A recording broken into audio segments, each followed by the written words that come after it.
Hello student, मैं संजय कुमार सिंह। आज हम लोग डिस्कस करेंगे about the solubility and solubility of the solid in liquid. चलते हैं, सबसे पहले हम लोग देखते हैं सॉल्युबिलिटी क्या है।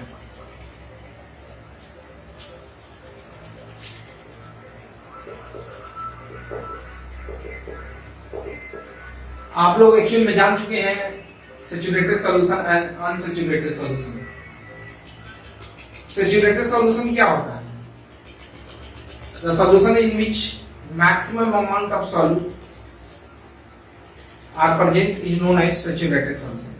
यानी ऐसा सॉल्यूशन जिसमें maximum amount of solute dissolve हो चुका है, ऐसे सॉल्यूशन को हम लोग कहते हैं saturated solution.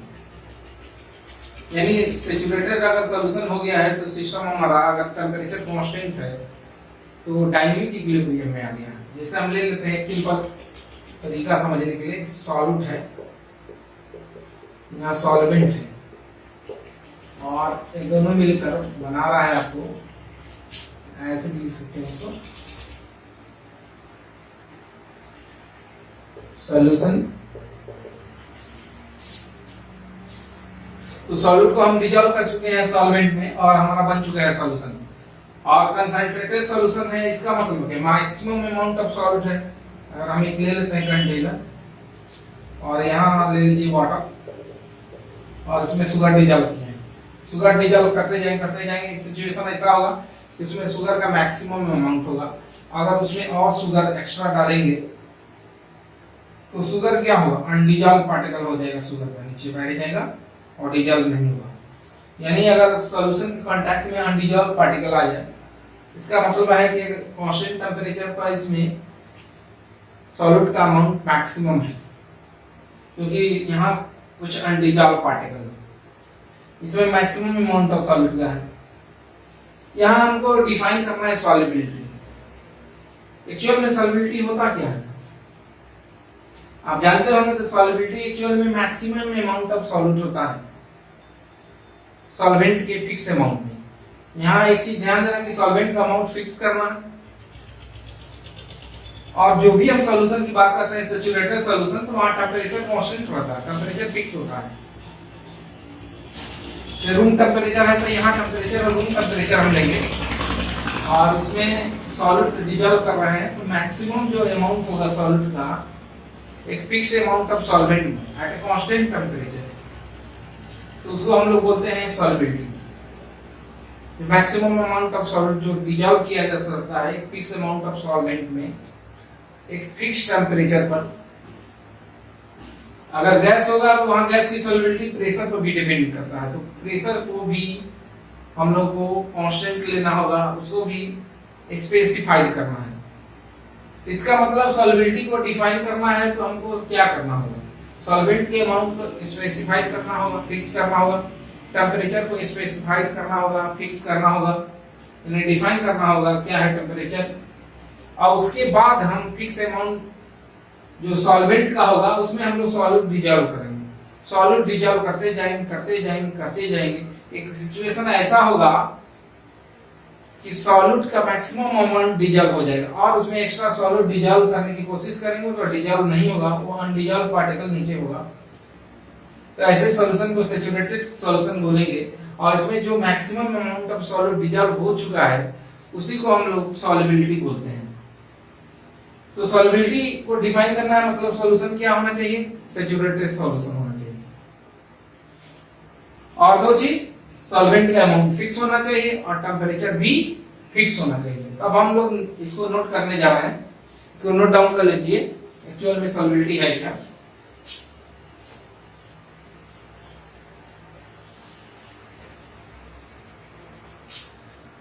The maximum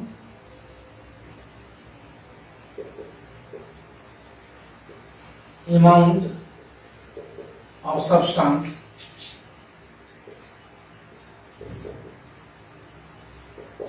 that can be dissolved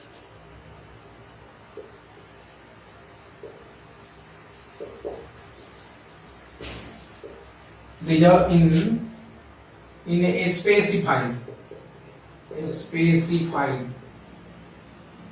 specified amount of solvent at a specified temperature.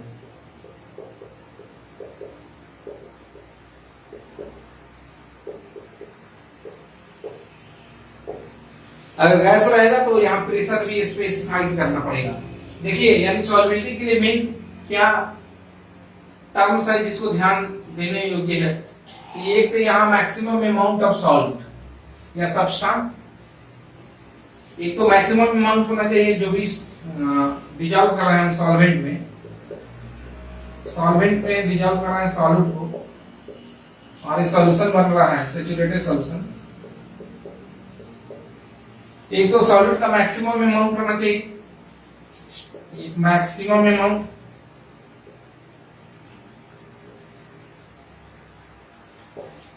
इसका क्या होना चाहिए, इसका स्पेसिफाइड अमाउंट फिक्स अमाउंट होना चाहिए।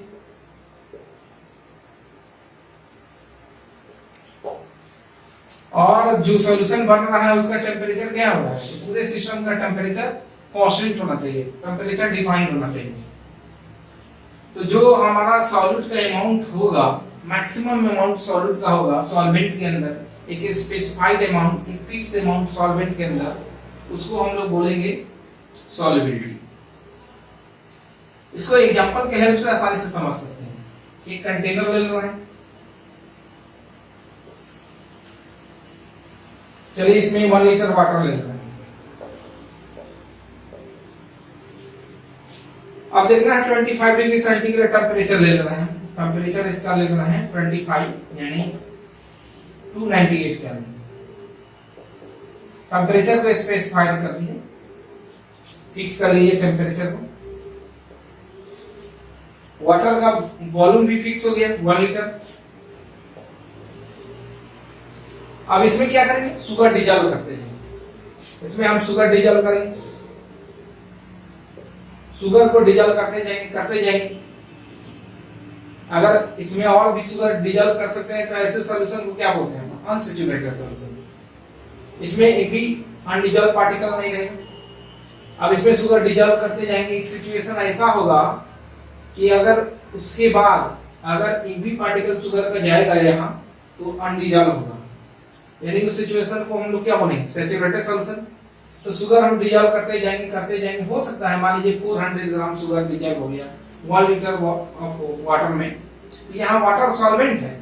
अब 400 ग्राम मान लीजिए शुगर डिजॉल्व हो गया, यहाँ 400 ग्राम शुगर है, ये शुगर है 400 ग्राम शुगर 1 लीटर वाटर में डिजॉल्व कर दी इस टेम्परेचर पर। एक ऐसे डाटा एज्यूम कर रही हैं, तो 400 ग्राम शुगर को कितने में डिजॉल्व किया, 1 लीटर ऑफ वाटर में। टेम्परेचर क्या है, फिक्स है रूम टेम्परेचर पर। चूंकि सॉलिड को डिजॉल्व कर रहे हैं लिक्विड में, तो यहाँ प्रेशर का कोई इफेक्ट नहीं होगा। तो यहाँ 400 ग्राम जैसे ही शुगर डिजॉल्व किए 1 लीटर ऑफ वाटर में, सॉल्यूशन क्या हो गया हमारा, सैचुरेटेड, यानी सॉल्यूट का मैक्सिमम अमाउंट था। तो यही उसका सॉल्युबिलिटी होगा। शुगर का सॉल्युबिलिटी वाटर में हम क्या बोलेंगे, 400 ग्राम पर लीटर ऑफ वाटर, पर लीटर ऑफ वाटर, ये शुगर की सॉल्युबिलिटी है। और ये डिपेंड करता है किस पर, तो ये डिपेंड करता है, देखिए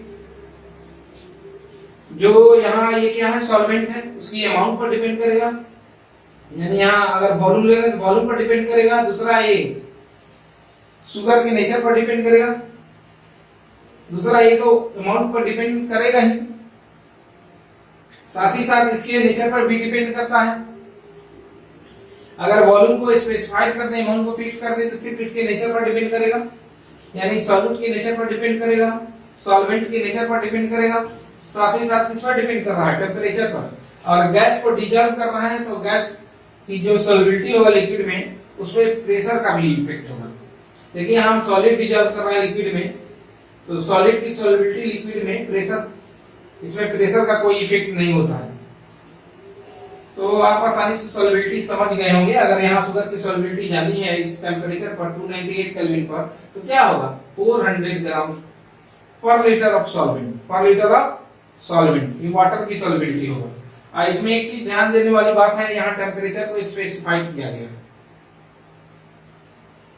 इसको हम देख लेते हैं सॉल्युबिलिटी एक्चुअल में कितने फैक्टर पर डिपेंड करता है। तो किस पर डिपेंड करेगा आप आसानी से समझ चुके होंगे। एक तो नेचर ऑफ द सॉल्यूट, दूसरा नेचर ऑफ द सॉल्वेंट, हो सकता है सॉल्वेंट वाटर हो, बेंजीन हो, अलग अलग सॉल्वेंट हो सकता है। एक तो नेचर ऑफ सॉल्वेंट पर डिपेंड करेगा, दूसरा नेचर ऑफ सॉल्वेंट पर डिपेंड करेगा, तीसरा किस पे डिपेंड करेगा, हमारा टेम्परेचर पर डिपेंड करेगा, और गैस को डिजॉल्व करना है लिक्विड में तो प्रेशर पर भी डिपेंड करेगा। ये सारे फैक्टर हैं जो किसी भी सब्सटेंस की सॉल्युबिलिटी को लिक्विड में, ये सारे फैक्टर उसको सॉल्युबिलिटी को इफेक्ट करता है। तो हम लोग अब डिस्कस कर लेते हैं एक्चुअल में कौन कौन फैक्टर सॉल्युबिलिटी को इफेक्ट करता है। तो वीडियो को पॉज करके इसको नोट डाउन कर लीजिए आप लोग। अब आगे हम लोग डिस्कस कर रहे हैं फैक्टर इफेक्टिंग, यानी effect of the different factor on the solubility.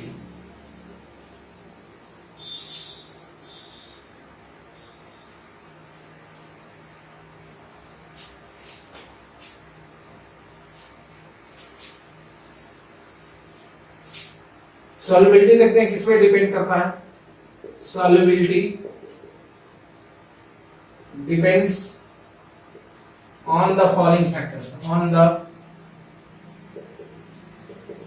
Following factors. इसमें क्या है फैक्टर, एक तो नेचर ऑफ सॉल्यूट और दूसरा nature of the solvent. Nature of solute and solvent and nature of solvent, nature of solute and nature of solvent. Second factor है effect of temperature।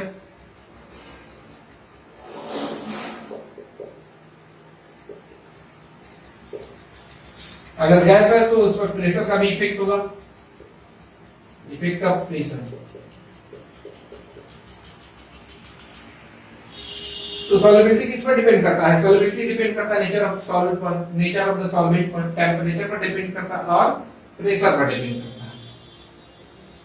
अब हम लोग एक एक करके डिस्कस करते हैं एक्चुअल में कैसे नेचर ऑफ सॉल्यूट और नेचर ऑफ सॉल्वेंट पर डिपेंड करता है। फिर देखेंगे नेचर ऑफ टेम्परेचर पर कैसे डिपेंड करता है, फिर देखेंगे कैसे प्रेशर पर किसी भी सब्सटेंस की सॉल्युबिलिटी लिक्विड में वैरी करता है। चलिए देखते हैं हम लोग nature of the solute and nature of the solvent.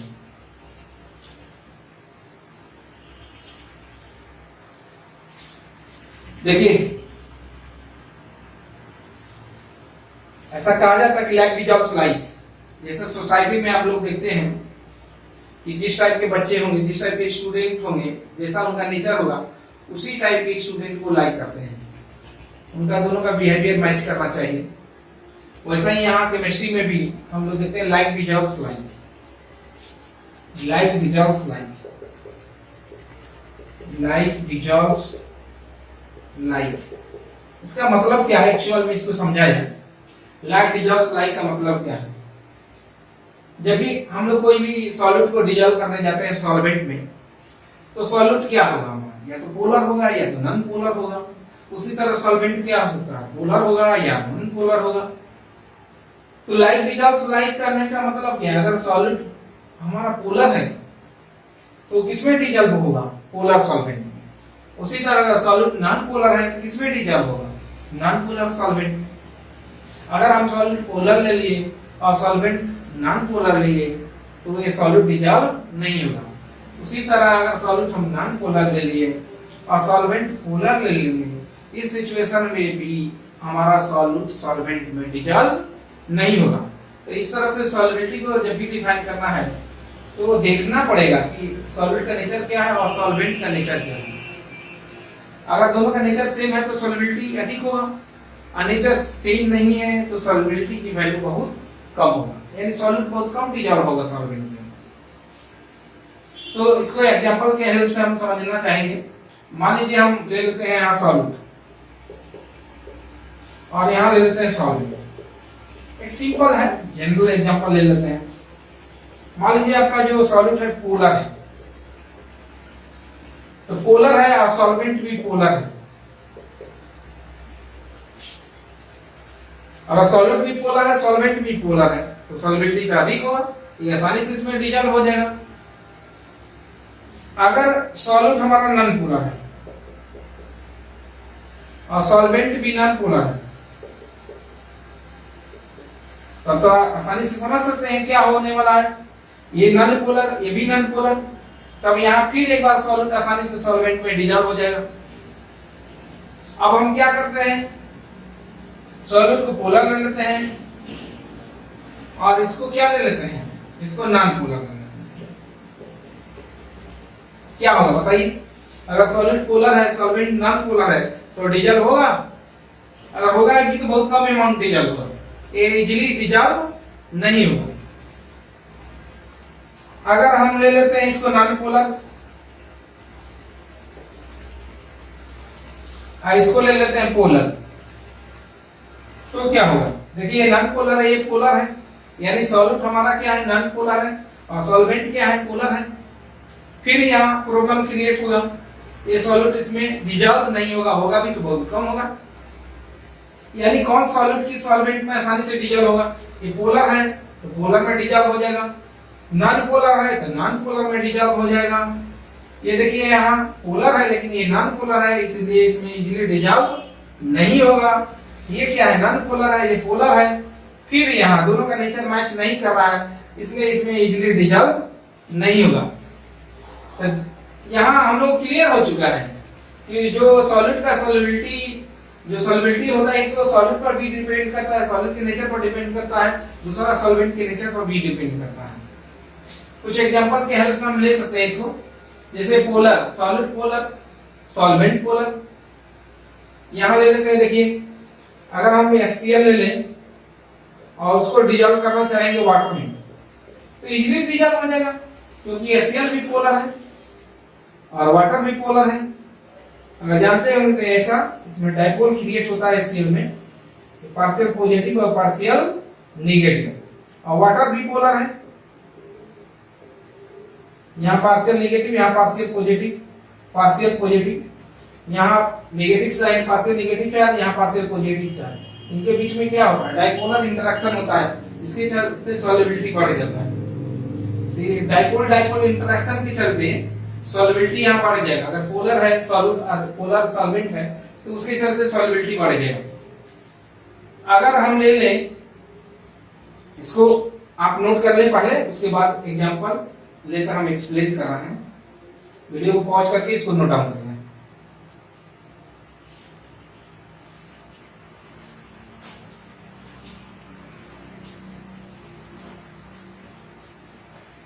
तो देखिए यहाँ HCl को वाटर में डिजॉल्व किया तो आसानी से डिजॉल्व हो गया ड्यू टू डाइपोलर इंटरेक्शन। अब हम क्या करें, अगर HCl को बेंजीन में लेते हैं, देखिए ये तो पोलर है लेकिन बेंजीन क्या है, नॉन पोलर। ये पोलर, ये क्या है, नॉन पोलर। ये पोलर है, ये नॉन पोलर है, क्या डिजॉल्व होगा आसानी से, नहीं डिजॉल्व होगा। HCl और बेंजीन में डिजॉल्व नहीं होगा। लेकिन अगर हम नैप्थेलीन लेते हैं,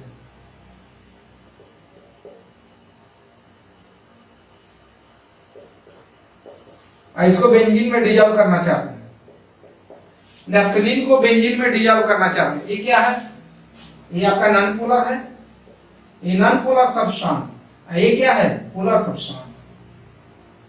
Naphthalene is a non-polar substance and benzene is non-polar substance. Benzene is also non-polar substance. इसको डिजॉल्व करना चाह रहा है नैप्थेलीन को बेंजीन में, आसानी से डिजॉल्व हो गया।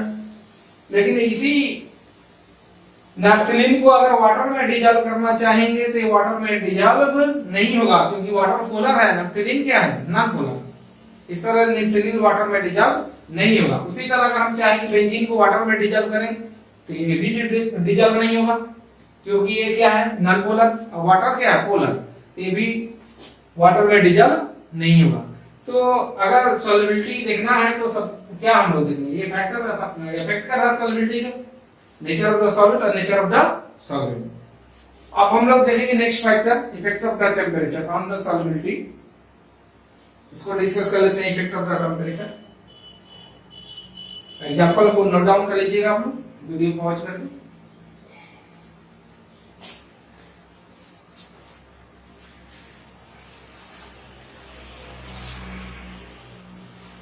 सेकेंड फैक्टर क्या है, टेम्परेचर का इफेक्ट देखेंगे।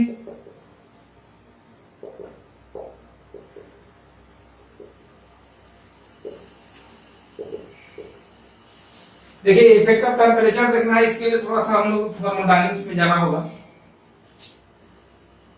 हमारे पास टू पॉसिबिलिटी है, एक सॉल्वेंट है और उसमें सॉलिड डिजॉल्व कर रहे हैं, सॉल्यूशन बन रहा है।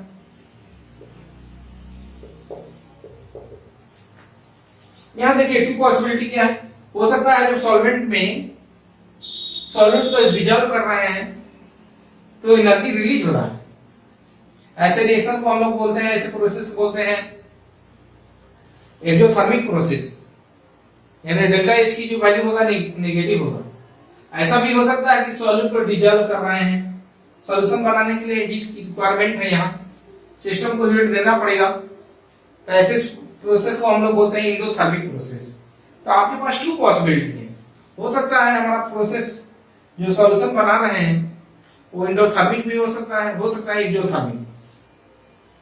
और हम लोग पहले भी डिस्कस कर चुके हैं ली चैटरल प्रिंसिपल, 11th क्लास में इक्विलिब्रियम में आया था, तो वहां हम लोग डिस्कस किए थे ली चैटरल प्रिंसिपल के बारे में। ली चैटलियस प्रिंसिपल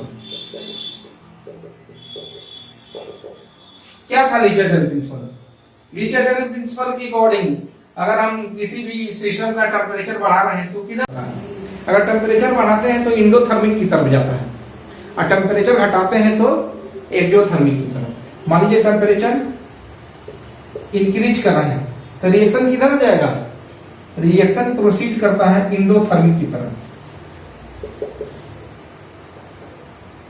अगर इधर इंडोथर्मिक है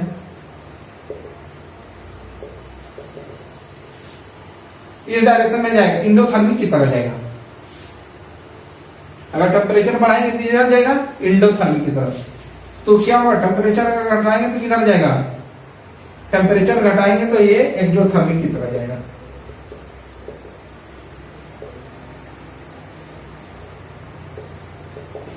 यहां देखिए टेम्परेचर बढ़ा रहे हैं तो इंडोथर्मिक को फेवर कर रहा है और टेम्परेचर घटा रहे हैं तो किसको फेवर कर रहा है, एक्सोथर्मिक। इस केस में डेल्टा एच की वैल्यू क्या होगा, डेल्टा एच की वैल्यू पॉजिटिव होगा और इस केस में डेल्टा एच की वैल्यू नेगेटिव होगा। यानी टेम्परेचर बढ़ाने पर किस डायरेक्शन में जाएगा, इंडोथर्मिक डायरेक्शन में जाएगा। यहां डेल्टा एच की वैल्यू पॉजिटिव होगा, टेम्परेचर घटाएंगे तो किधर जाएगा, एक्सोथर्मिक डायरेक्शन में।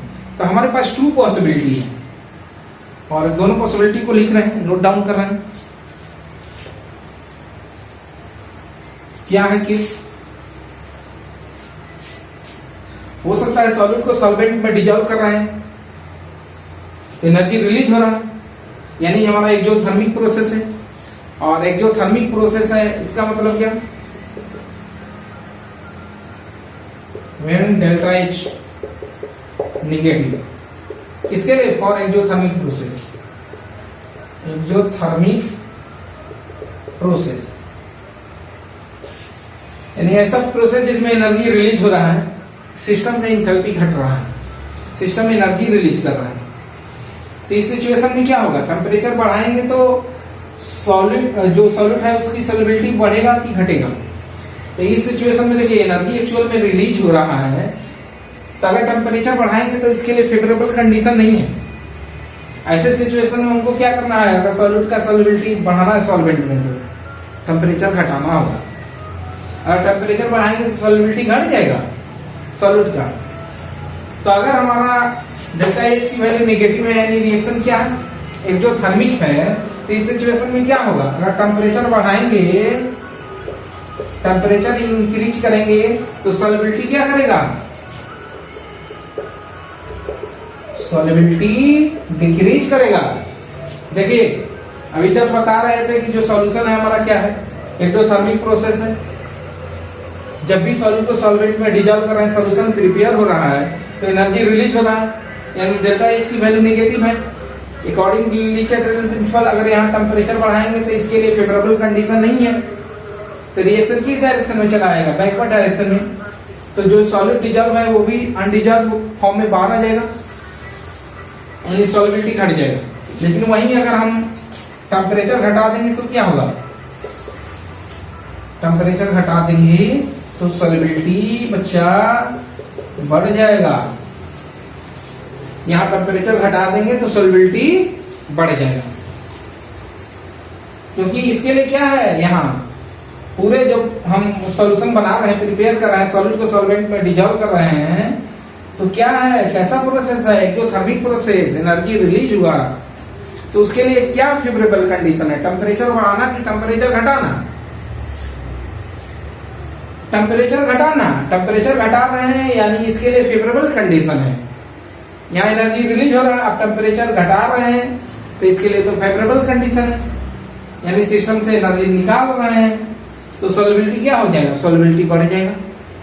लीचेट-रेटल प्रिंसिपल के अकॉर्डिंग हमारा रिएक्शन किस डायरेक्शन में जाएगा, फॉरवर्ड डायरेक्शन में, यानी टेम्परेचर बढ़ाने पर रिएक्शन किस डायरेक्शन में आ रहा है, बैकवर्ड डायरेक्शन में। जो डिजॉल्व पार्टिकल है वो भी सॉलिड फॉर्म में बाहर हो जा रहा है, और वहीं टेम्परेचर घटा रहे हैं तो हमारा रिएक्शन किस डायरेक्शन में जा रहा है, फॉरवर्ड डायरेक्शन में। जो अनडिजॉल्व पार्टिकल है वो भी क्या हो जाएगा, डिजॉल्व हो जाएगा, यानी सॉल्युबिलिटी बढ़ जाएगा।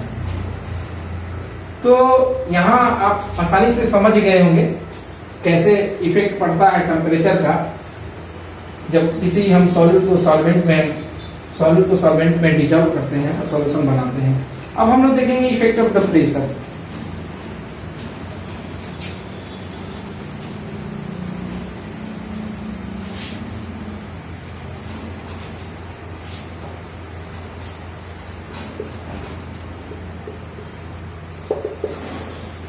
अब यहां ध्यान दीजिए एक चीज, लिक्विड में हम लोग क्या डिजॉल्व कर सकते हैं, लिक्विड में हम लोग सॉलिड डिजॉल्व कर सकते हैं, लिक्विड में लिक्विड डिजॉल्व कर सकते हैं और लिक्विड में गैस डिजॉल्व कर सकते हैं। लेकिन ध्यान दीजिए सॉलिड और लिक्विड क्या है, इनकम्प्रेसिबल है। सॉलिड एंड लिक्विड क्या है, सॉलिड लिक्विड आप लोग पढ़े होंगे पहले से, इनकम्प्रेसिबल है। सॉलिड और लिक्विड क्या है, इनकम्प्रेसिबल है, यानी इस पर प्रेशर का कोई इफेक्ट नहीं होगा। तो जब भी हम लोग सॉलिड को लिक्विड में डिजॉल्व करेंगे या लिक्विड को लिक्विड में डिजॉल्व करेंगे तो इस पर प्रेशर का कोई इफेक्ट नहीं पड़ेगा। लेकिन वही गैस को जब लिक्विड में डिजॉल्व करेंगे तो उस पर प्रेशर का बहुत अधिक इफेक्ट पड़ेगा, क्योंकि गैस क्या होगा, गैस कंप्रेसिबल है। गैस क्या है, कंप्रेसिबल है, गैस हमारा कंप्रेसिबल है, यानी गैस की सॉल्युबिलिटी प्रेशर पे, यानी प्रेशर इफेक्ट डालेगा। अगर गैस को हम लोग डिजॉल्व करना है लिक्विड में तो उस पर प्रेशर का इफेक्ट होगा, लेकिन वही सॉलिड और लिक्विड को जब डिजॉल्व करना चाहेंगे तो उस पर प्रेशर का कोई इफेक्ट नहीं होगा, क्योंकि क्या है, सॉलिड और लिक्विड इनकम्प्रेसिबल है। यानी प्रेशर का किस वाला इफेक्ट होगा, सिर्फ गैस की सॉल्युबिलिटी का, गैस की सॉल्युबिलिटी का लिक्विड में। तो इसको भी आप समझ लिए होंगे। अब हम लोग एक एक करके डिस्कस करेंगे solubility of the solid in liquid, solubility of gas in liquid and solubility of liquid in liquid. यहां हम डिस्कस करने जा रहे हैं solubility of the solid in liquid का।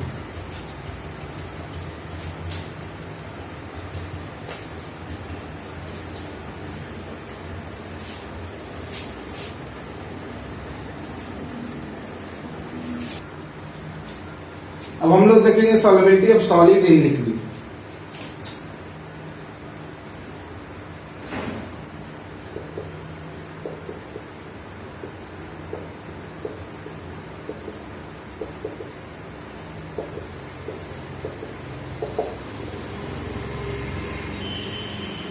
हम लोग को देखना है मिली solubility of solid in liquid, solubility of liquid in liquid and solubility of gas in liquid.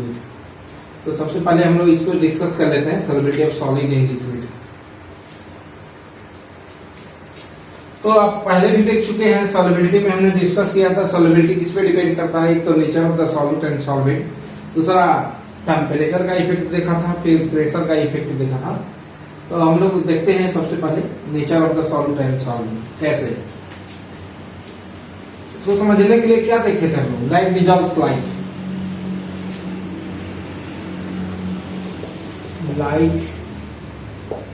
dissolves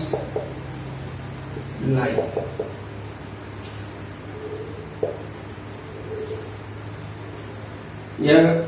इसका मतलब लाइक dissolves like।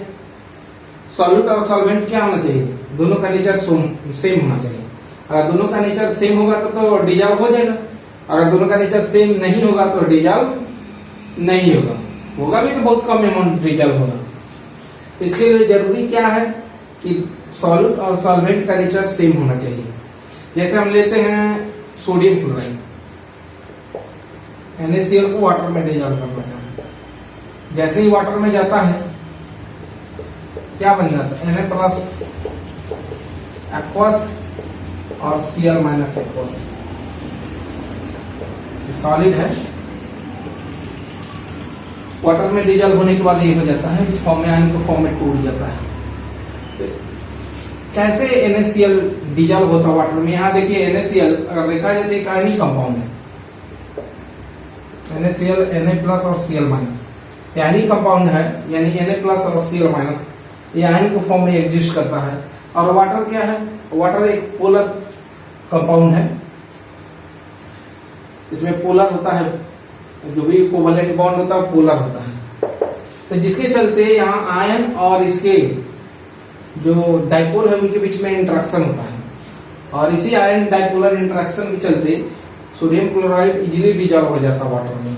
इसको आसानी से हम समझ सकते हैं। यहाँ देखिए अगर हम ले लें सोडियम आयन को, कैसे वाटर में इजीली डिजॉल्व हो जाता है। इसके ऊपर प्लस है, और वाटर के ऊपर क्या होता है, ये स्ट्रक्चर होता है वाटर का, तो पार्शियल निगेटिव इसमें पार्शियल पॉजिटिव।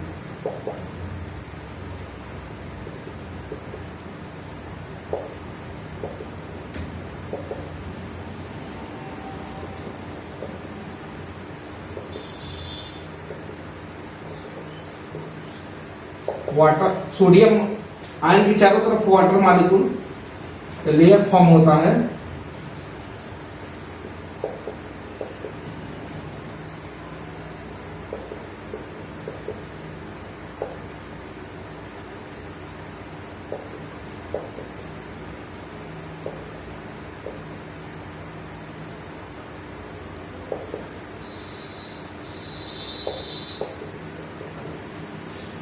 इस तरह से सोडियम आयन क्या होता है, वाटर उसके चारों तरफ से घेर लेता है और सोडियम आयन को वाटर में ले जाता है, सॉलिड से एक्वस फॉर्म में चला जाता है। इसको सोडियम Na प्लस एक्वस। उसी तरह Cl माइनस को देखा जाए, इसके तरफ वाटर का ओरिएंटेशन इसके रिस्पेक्ट में बिल्कुल उल्टा होता है। यहाँ निगेटिव चार्ज है तो पॉजिटिव एंड आएगा वाटर का।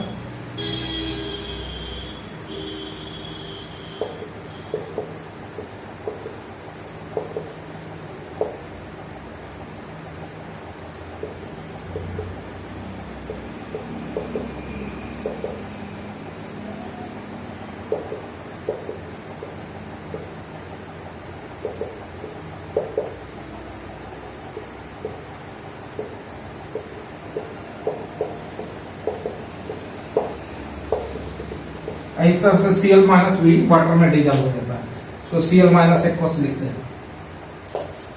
इस तरह से NaCl वाटर में डिजॉल्व हो जाता है due to ion dipolar interaction. ये आयन है, ये डाइपोल बन रहा है, यहाँ भी ये आयन है और डाइपोल बन रहा है। तो NaCl वाटर में इजीली डिजॉल्व हो जाता है due to ion dipolar interaction. ये आयन है और डाइपोलर इंटरेक्शन, इसके चलते NaCl वाटर में डिजॉल्व हो जाता है। अगर वही हम सोचेंगे कि वाटर में बेंजीन ले लें, वाटर में अगर हम बेंजीन डिजॉल्व करें तो क्या डिजॉल्व होगा? बिल्कुल नहीं होगा, क्योंकि ये क्या है, पोलर है, ये पोलर मॉलिक्यूल है। ये क्या है, नॉन पोलर है, तो ये डिजॉल्व नहीं होगा। वाटर में बेंजीन को अगर डिजॉल्व करना चाहे तो डिजॉल्व नहीं होगा, वहीं NaCl इजीली डिजॉल्व हो जाता है। तो वाटर में कौन सा कंपाउंड डिजॉल्व हो? जो पोलर होगा, जो क्या होगा, पोलर होगा। जैसे नेफ्थलीन है, नेफ्थलीन की गोली के बारे में सुने होंगे आप लोग। और ये कंपाउंड है नैप्थलीन। अगर इसको वाटर में डिजॉल्व करना चाहे तो डिजॉल्व नहीं होगा, क्योंकि ये नॉन पोलर है, क्योंकि वाटर क्या है, पोलर है। लेकिन इसी को अगर बेंजीन में डिजॉल्व करना चाहेंगे तो इजीली डिजॉल्व हो जाएगा। ये आपका नैप्थलीन है और ये क्या है, बेंजीन।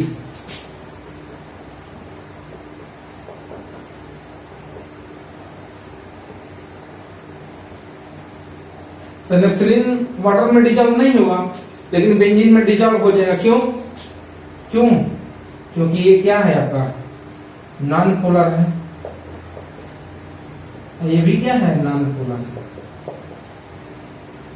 तो non polar molecule easily, non polar compound में इजीली डिजॉल्व हो जाएगा। लेकिन यही नॉन पोलर वाटर में डिजॉल्व नहीं होगा। इस तरह से हम लोग इसको पहले भी डिस्कस कर चुके हैं, यहाँ भी देख चुके हैं कैसे कौन सॉल्यूट इजीली डिजॉल्व हो जाएगा वाटर में, कौन सॉल्यूट इजीली वाटर में डिजॉल्व नहीं होगा। उसी तरह ऑर्गेनिक अगर हमारा सॉल्वेंट है, ऑर्गेनिक कंपाउंड का सॉल्वेंट है, उसमें कौन आसानी से डिजॉल्व होगा, कौन आसानी से डिजॉल्व नहीं होगा। एक चीज और हम लोग देख लेते हैं, थोड़ा सा डिस्कस कर लेते हैं, डिसोल्यूशन और क्रिस्टलाइजेशन के बारे में देख लेते हैं। उसके बाद देखेंगे हम लोग effect of temperature and effect of pressure. इसको देख लेते हैं एक्चुअल में होता क्या है डिसोल्यूशन एंड क्रिस्टलाइजेशन। इसको आप वीडियो पॉज करके नोट डाउन कर लीजिएगा।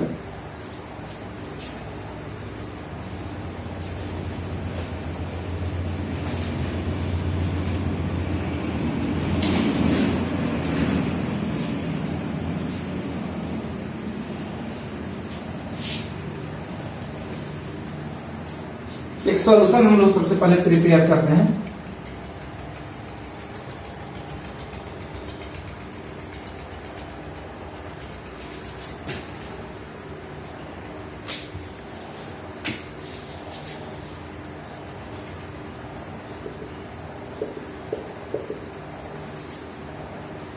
और सॉल्यूशन बना रहे हैं, सॉल्वेंट है, मॉलिज वाटर है, इसमें शुगर या और भी कंपाउंड डिजॉल्व कर रहे हैं।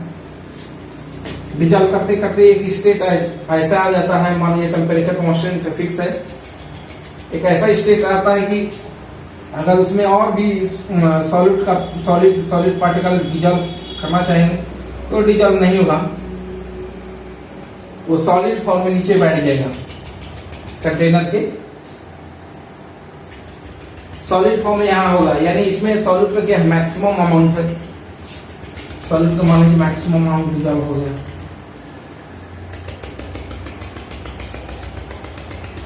ये डिजॉल्व सॉलिड पार्टिकल है, ये सब क्या है, अनडिजॉल्व सॉलिड पार्टिकल है, और भी हो सकता है अनडिजॉल्व। ये डिजॉल्व सॉलिड पार्टिकल ये है अनडिजॉल्व, तो नोट डाउन कर दे रहे हैं, अनडिजॉल्व सॉलिड पार्टिकल।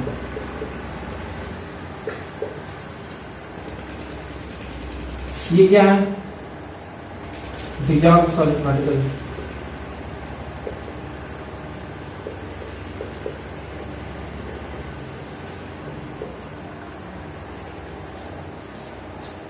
यानी एक तरह से हमारा क्या है, सैचुरेटेड सॉल्यूशन, क्योंकि सैचुरेटेड सॉल्यूशन में क्या होता है, अनडिजॉल्व सॉल्यूट कांटेक्ट में होता है लिक्विड के। अब देखना है यहाँ क्या है, हमारा डिजॉल्व सॉलिड पार्टिकल है, यहाँ ये अनडिजॉल्व सॉलिड पार्टिकल है। देख लेते हैं इसको, अनडिजॉल्व। इससे पहले देख लेते हैं हम कैसे बनता है हमारा, ये सॉल्यूट है, यहाँ सॉल्वेंट है, और ये डायनेमिक इक्विलिब्रियम है, सॉल्यूशन। ये क्या है, सॉल्यूट सॉलिड है, सॉल्वेंट क्या लिक्विड है, सॉल्यूशन क्या होगा, लिक्विड होगा। सिंपल है, अगर हम सॉल्यूट को डिजॉल्व करते जाएंगे, सॉल्वेंट में सॉल्यूट को डिजॉल्व करेंगे तो ये प्रोसेस हमारा डिसॉल्यूशन होता है, यानी फॉरवर्ड डायरेक्शन में जा रहे हैं तो डिसॉल्यूशन।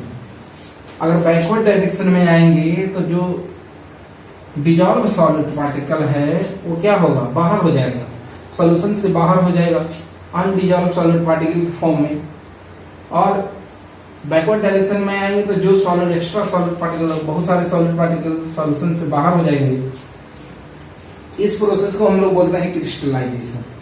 यानी अगर देखा जाए अनडिजॉल्व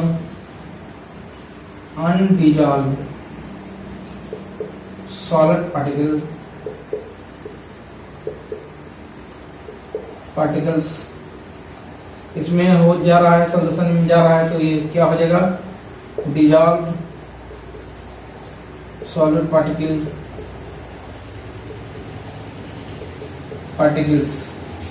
यहां ध्यान दें, लेफ्ट टू राइट जा रहे हैं, यानी फॉरवर्ड डायरेक्शन में जा रहे हैं, तो सॉलिड डिजॉल्व हो रहा है सॉल्वेंट पे, इस प्रोसेस को हम लोग बोलते हैं डिसॉल्यूशन। वहीं बैकवर्ड डायरेक्शन में आएंगे तो कुछ जो सॉलिड पार्टिकल डिजॉल्व हो चुका था सॉल्यूशन में, वो क्या हो जाएगा, वो अनडिजॉल्व फॉर्म में बाहर हो जाएगा, सॉल्यूशन में जो डिजॉल्व है वो बाहर हो जाएगा। यहाँ आसानी से समझ सकते हैं। मान लीजिए क्रिटिकल सिचुएशन है, डायनेमिक इक्विलिब्रियम में हमारा सिस्टम सॉल्यूशन सैचुरेटेड सॉल्यूशन है, तो इसमें क्या है, डायनेमिक इक्विलिब्रियम में है, जो ये पार्टिकल दिख रहा है वो क्या है, ये डिजॉल्व सॉलिड पार्टिकल है, ये कोलाइड करेगा यहाँ अनडिजॉल्व सॉलिड पार्टिकल से, तो ये अपनी एनर्जी क्या कर देगा, लॉस कर देगा, और जो अनडिजॉल्व सॉलिड पार्टिकल है ये एनर्जी गेन करेगा, ये अपनी एनर्जी यहाँ जाके कोलाइड करेगा, एनर्जी लॉस करेगा, तो ये सॉलिड स्टेट में आ जाएगा। इसको बोलते हैं हम लोग क्रिस्टलाइजेशन। लेकिन ये जो पार्टिकल है अनडिजॉल्व है, ये कहाँ चला जाएगा, ये डिजॉल्व हो जाएगा सॉल्यूशन में, यानी अनडिजॉल्व पार्टिकल डिजॉल्व हो जाएगा, तो इस प्रोसेस को हम लोग करते हैं डिसॉल्यूशन। यानी इन दोनों के बीच में क्या है, एक डायनेमिक इक्विलिब्रियम है, इनके बीच में डायनेमिक इक्विलिब्रियम है, यानी अनडिजॉल्व सॉलिड पार्टिकल्स अगर सॉल्यूशन में डिजॉल्व हो जाएगा, इस प्रोसेस को हम लोग बोलते हैं डिसॉल्यूशन। इस प्रोसेस को बोलेंगे डिसॉल्यूशन, डिसॉल्यूशन। और वही डिजॉल्व पार्टिकल सॉल्यूशन से बाहर हो जाएगा, इसको क्या बोलेंगे, इसको बोलेंगे हम लोग क्रिस्टलाइजेशन।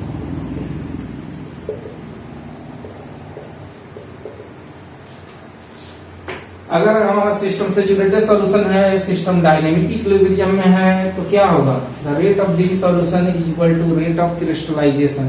इसका मतलब ये है कि जितना डिजॉल्व पार्टिकल्स अनडिजॉल्व पार्टिकल के फॉर्म में आएगा, उतना अनडिजॉल्व पार्टिकल डिजॉल्व पार्टिकल के फॉर्म में चला जाएगा, तो नंबर ऑफ पार्टिकल चेंज नहीं होगा, दोनों का रेट सेम होगा, डिसॉल्यूशन और क्रिस्टलाइजेशन का रेट सेम होगा जब हमारा सिस्टम डायनेमिक इक्विलिब्रियम में होगा।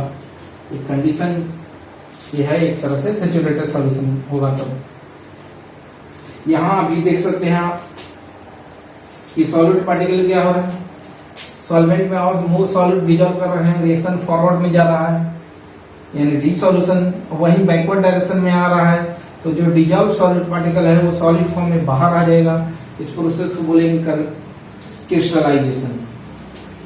यानी ये डिजॉल्व होगा इसमें सॉल्यूशन में, तो डिसॉल्यूशन, और जो डिजॉल्व पार्टिकल सॉल्यूशन से बाहर आएगा तो उसको बोलते हैं क्रिस्टलाइजेशन। ये आसानी से आप समझ चुके होंगे, इसको नोट कर लीजिए, तो नोट डाउन कर लीजिए वीडियो पॉज करके, तो आप नोट कर लिए होंगे। अब हम लोग देखेंगे effect of the temperature and effect of the pressure on the solubility of the solid in liquid.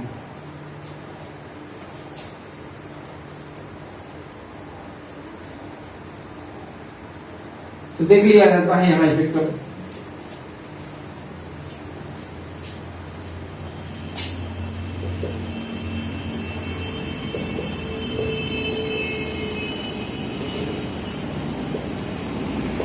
देख लेते हैं कैसे टेम्परेचर का इफेक्ट पड़ता है। यहाँ एक बार आप फिर इसको ध्यान दें, यहाँ अनडिजॉल्व सॉलिड पार्टिकल कहाँ जा रहा है, डिजॉल्व सॉलिड पार्टिकल में। इस प्रोसेस को हम लोग क्या बोलते हैं, डिसॉल्यूशन, यानी सॉलिड डिजॉल्व हो रहा है। अब इसमें क्या होगा, ये फॉरवर्ड डायरेक्शन में क्या किस कंडीशन में जाना चाहेगा, टेम्परेचर बढ़ाएंगे घटाएंगे, तो इसके लिए हमको जरूरी है क्या, हमारा प्रोसेस क्या, एंडोथर्मिक की एक्सोथर्मिक, उस पर डिपेंड करेगा। अब हम लोग देखते हैं थर्मोडायनामिक यहाँ यूज करेंगे थोड़ा सा।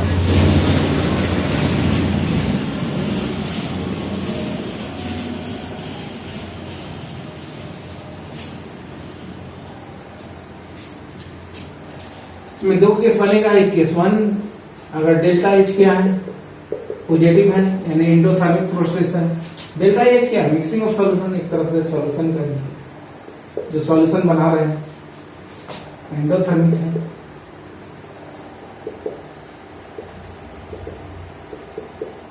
एंडोथर्मिक प्रोसेस है। यहाँ एंडोथर्मिक प्रोसेस है। एक बार फिर इसको लिख लेते हैं। सॉलिड है, लिक्विड है, सॉल्वेंट लिक्विड है, ये बन रहा है सॉल्यूशन, लिक्विड है। अब प्रोसेस मान लेते हैं कि एंडोथर्मिक है। क्या है, एंडोथर्मिक। तो बताइए, अगर टेम्परेचर इंक्रीज करेंगे तो क्या होगा? अगर टेम्परेचर इंक्रीज करेंगे तो सॉल्युबिलिटी बढ़ जाएगा कि घट जाएगा? क्योंकि प्रोसेस क्या है, एंडोथर्मिक है, डेल्टा एच पॉजिटिव है, यानी सिस्टम को हीट चाहिए, यानी टेम्परेचर बढ़ाएंगे तो अकॉर्डिंग टू ली चैटरलर प्रिंसिपल, पर टेम्परेचर बढ़ाएंगे तो एंडोथर्मिक डायरेक्शन को फेवर करेगा, यानी इसके लिए फेवरेबल कंडीशन होगा। यानी क्या, डिसोल्यूशन हमारा कैसा है, एंडोथर्मिक प्रोसेस है। अगर टेम्परेचर बढ़ाएंगे तो सॉलिड का सॉल्युबिलिटी लिक्विड में क्या होगा, बढ़ जाएगा। यानी टेम्परेचर बढ़ाएंगे तो क्या होगा, solubility of the solid in liquid increases. Temperature increases, solubility of solid in liquid increases, यानी सॉल्युबिलिटी बढ़ जाएगा। उसी तरह टेम्परेचर डिक्रीज करेंगे, अगर टेम्परेचर डिक्रीज करेंगे तो क्या होगा, solubility of solid in a liquid decreases, solubility of solid in liquid decreases। यदि मान लीजिए कि हम सॉलिड को जो डिजॉल्व कर रहे हैं सॉल्वेंट में, ये प्रोसेस कैसा है, जो डिसोल्यूशन प्रोसेस फॉरवर्ड डायरेक्शन में जा रहे हैं, अगर वो एक्सोथर्मिक हो जाए, यानी सिस्टम एनर्जी रिलीज कर रहा है, हीट इवॉल्व हो रहा है, इस सिचुएशन में अगर हम सॉलिड को सॉल्वेंट में डिजॉल्व कर रहे हैं और हीट रिलीज हो रहा है अकॉर्डिंग टू ली चैटरलर प्रिंसिपल, इसके लिए क्या फेवरेबल कंडीशन हो सकता है, टेम्परेचर बढ़ाना कि टेम्परेचर घटाना? बेशक आप आसानी से कह सकते हैं, क्योंकि ये प्रोसेस क्या है, एक्सोथर्मिक, यानी हीट रिलीज हो रहा है। तो यहाँ अगर टेम्परेचर बढ़ाएंगे तो इसके लिए फेवरेबल कंडीशन है। इस सिचुएशन में हमको क्या करना चाहिए, टेम्परेचर घटाना चाहिए। यानी अगर सॉलिड मोर सॉलिड डिजॉल्व करना चाह रहे हैं सॉल्वेंट में तो टेम्परेचर क्या करना पड़ेगा, घटाना पड़ेगा। यानी अगर प्रोसेस एक्सोथर्मिक है, उस सिचुएशन में अगर टेम्परेचर डिक्रीज करेंगे तो सॉलिड की सॉल्युबिलिटी लिक्विड में बढ़ जाएगा, और वहीं अगर टेम्परेचर हम इंक्रीज करेंगे तो सॉलिड का सॉल्युबिलिटी लिक्विड में डिक्रीज करेगा। तो इसको नोट डाउन कर लेते हैं।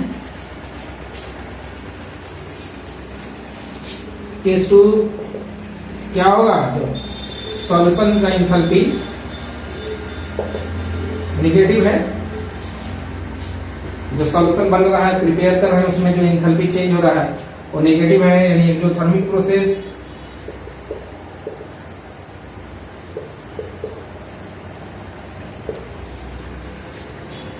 इस सिचुएशन में अगर हम टेम्परेचर बढ़ाएंगे तो हमारा लिए फेवरेबल कंडीशन नहीं होगा, सॉल्युबिलिटी ऑफ सॉलिड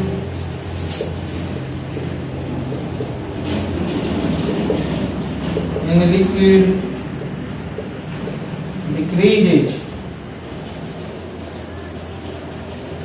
वहीं अगर टेम्परेचर डिक्रीज करेंगे तो क्या होगा, solubility of solid in a liquid increases। इस तरह से हम लोग एक एक करके पूरे डिटेल में देख लिए टेम्परेचर का कैसे इफेक्ट पड़ता है जब हम लोग सॉलिड को लिक्विड में डिजॉल्व करते हैं। ये दोनों हो गया केस। अब हमको देखना है effect of pressure. Effect of pressure देखेंगे, वीडियो पॉज करके ये सब नोट डाउन कर लीजिए। अब हम लोग देखते हैं इफेक्ट ऑफ प्रेशर।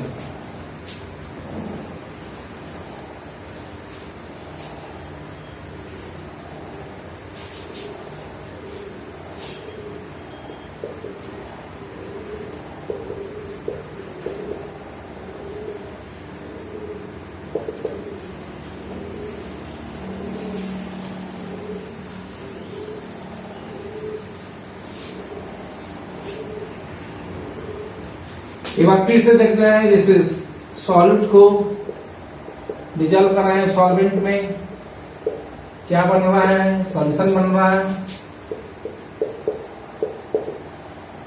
इसका स्टेट क्या है, सॉलिड है, लिक्विड है, ये क्या है, लिक्विड है।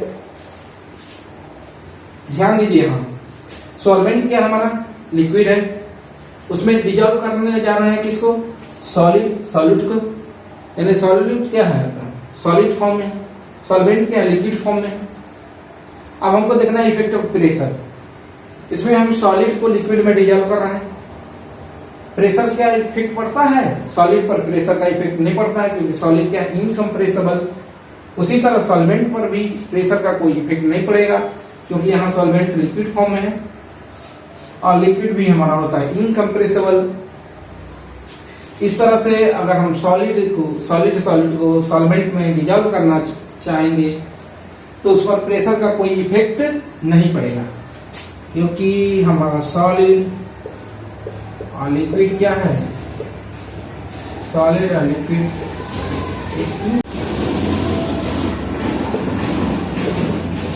वहीं अगर गैस को हम इसमें डिजॉल्व करना चाहते तो उसकी सॉल्युबिलिटी प्रेशर के साथ वेरी कर, लेकिन यहाँ हम सॉलिड डिजॉल्व कर रहे हैं, किसमें, लिक्विड में सॉलिड को डिजॉल्व कर रहे हैं, जो कि दोनों इनकम्प्रेसिबल है, इसलिए प्रेशर का कोई इफेक्ट नहीं होगा। अगर सॉलिड को आप डिजॉल्व करना चाहेंगे लिक्विड में तो उस पर प्रेशर का कोई इफेक्ट नहीं होगा। उसको लिखना चाहेंगे तो लिख सकते हैं, there is no effect of pressure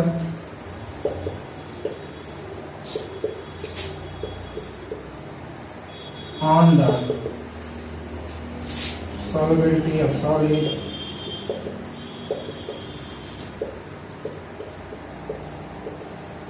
in liquid. There is no effect of pressure on the solubility of solid in liquid. इस तरह से पूरा हम लोग देख लिए जितने फैक्टर थे। तो ये तो कंप्लीट हो चुके हैं solubility of solid in liquid.